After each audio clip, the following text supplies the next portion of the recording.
This book is really one of those books that you read and just appreciate life. It really made me to see the world for what it is and to value stuff that really matter, things that really count in life. It really opened my eyes to a lot of things I have not been open to seeing before. But just after reading it, it really broadened my perspective on life and how I want to live life and how I want to die. I know no one really talks about death. It's a taboo topic and no one really prepares for it. Yeah, but I really think that I would love to die knowing that I have given my all to those that really matter in my life. I have been there for my family, friends, loved ones, and that everyone that I have interacted with, be it a stranger, be it a colleague at my workplace, that I have contributed to something positive in their lives. I want to die knowing that I left this world a better place than I have found it. By reading this book, it's really made me to prepare for my death, not in a sad, melancholic way, but in a joyous way to be content with life and death. If you want to read a book that's very inspiring, deep, and profound, I'll recommend this book, Tuesdays with Morrie. It's a very, very brilliant book. It's about death, but in a beautiful way. And it's just beautiful. An old man, a young man, and life's greatest lesson. And that's just it. It's just beautiful and profound. Maybe it was a grandparent, a teacher, or a colleague, someone older, patient, and wise, understood you when you were young and impassioned, helped you to see the world as a more profound place, and gave you sound advice to guide your way through it. From each album, it was Morrie Schwartz, the college professor who had taught him nearly 20 years before. Perhaps, like Mitch, you lost track of this mentor as the years passed. The insights faded, and the world seemed colder. Wouldn't you like to see that person again, to ask the bigger questions that still haunt you and receive wisdom for your busy life the way you once did when you were younger? Mitch Albom got that second chance, rediscovering Morrie in the last months of the older man's life. Their rekindled relationship turned into one final class, lessons on how to live. Tuesdays with Morrie is a magical chronicle of their time together. That's just it. That's the summary of the whole book. So basically, the book is about Mitch Albom, who was a former student of Morrie Schwartz. Morrie was a nice guy and served as a mentor to Mitch Albom in his school days, in his college days. But life happened and they grew apart. Mitch became obsessed with his life goals and he just wanted to have more. He wanted to have more success. He wanted to have a better life. He wanted to have a bigger house, which is great. But at the cost of what? He didn't appreciate the little things life had to offer. That is forming meaningful relationships, having to be grateful for seeing the next day. This is something he has completely forgotten about, that there is still something so simple and beautiful about life. But all he was focused on was how to achieve bigger success. Mitch had a feud with his brother. They had a fight and they haven't been in contact for years. The brother lived in Spain. I'm so sorry, by the way, if I'm spoiling this book for anyone who is interested in reading the book. So yeah, I'll just stop here. I won't go into detail. But if you read the book, it's really going to help you to appreciate life more and not to take anything for granted. And if anything, it has really helped me to reflect on my personal relationship with myself, with my family, with my loved ones, with my friends. It helped me to value relationships and be very, very grateful for every single person that come into my life. When Morrie Schwartz was on his dying bed, he received so much love from his family and friends. Everyone was coming over to see him, to speak with him, to be kind to him. It was just amazing. He says, when you learn how to die, when you learn how to die, you learn how to live. That's very beautiful and profound. So I'm just going to read out some of my favorite lines I have highlighted in this book. And here is one of them. Sometimes you cannot believe what you see, you have to believe what you feel. And if you are ever going to have other people trust you, you must feel that you can trust them. Not even when you are in the dark, even when you are falling. Yeah, let me read another line. I think I'll come across something. Life is a series of pulls back and forth. You want to do one thing, but you are bound to do something else. Something hurts you, yet you know it shouldn't. You take certain things for granted, even when you know you should never take anything for granted. Attention of opposite.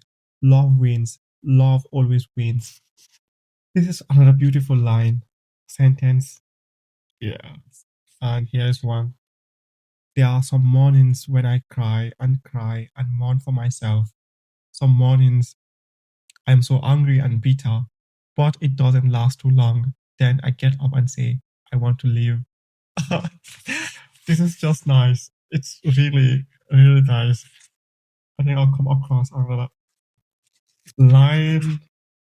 Okay, the culture we have does not make people feel good about themselves, and you have to be strong enough to say, if the culture doesn't work, don't buy it.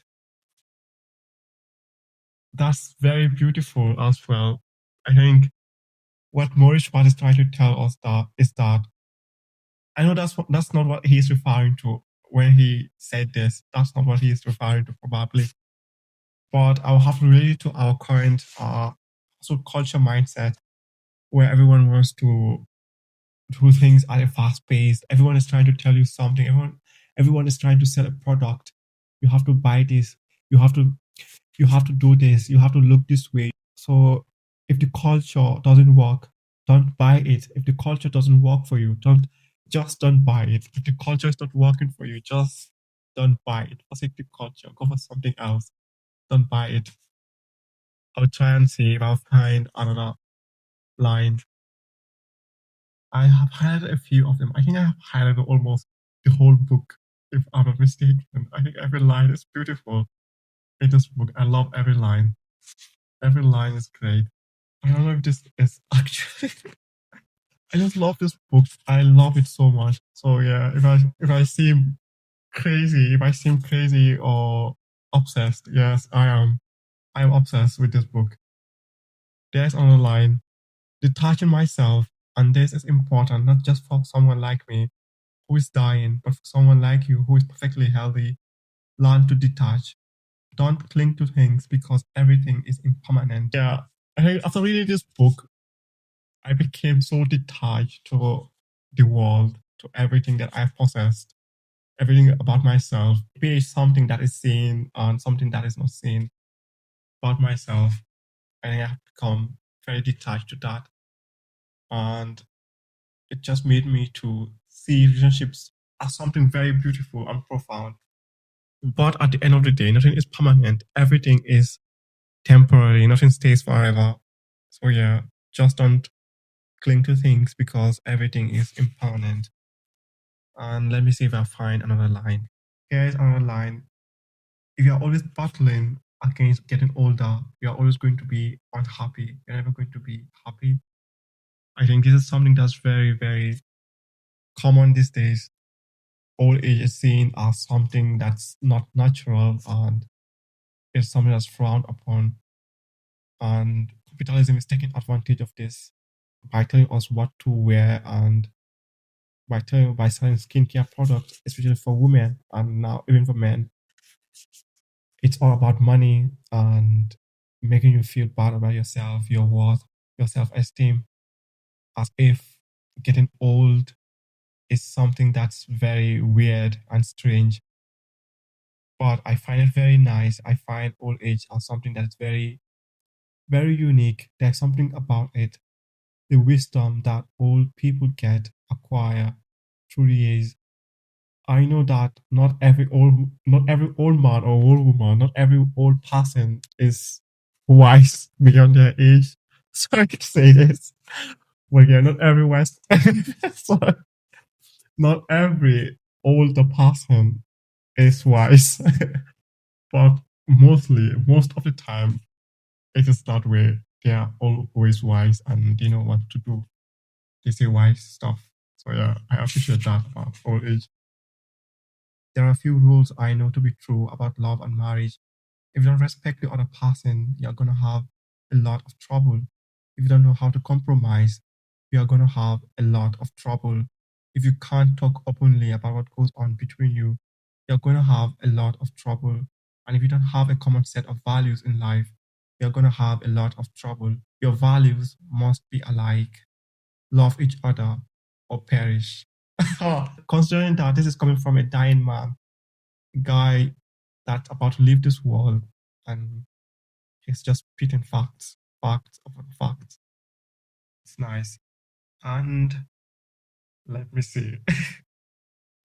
This is my favorite line so far in the whole book. I think it summarizes the whole book and everything that Maury Schwartz was trying to tell Mitch Albom. I think this one line represents the whole book and represents our entire life and the sole purpose of living truly, like living purposefully.